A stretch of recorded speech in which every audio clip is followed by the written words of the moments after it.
जगप्रसिद्ध वेरूळ लेणीतील 10 क्रमांकाच्या लेणीतील तथागत गौतम बुद्धांच्या मूर्तीवर सूर्यास्ताच्या वेळी किरणोत्सव अनुभवता आला। दरवर्षी 10 मार्च रोजी सूर्यास्तावेळी गौतम बुद्धांच्या चेहऱ्यावर काही काळ सूर्यकिरण स्थिरावतात। इथल्या बौद्ध लेणी या विहार आणि चैत्यगृह अशा प्रकारात मोडतात।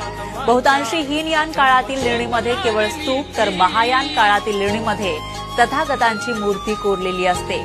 10 क्रमांकाच्या लेणीमध्ये स्तूप आणि मूर्ती दोन्ही बघायला मिळतात।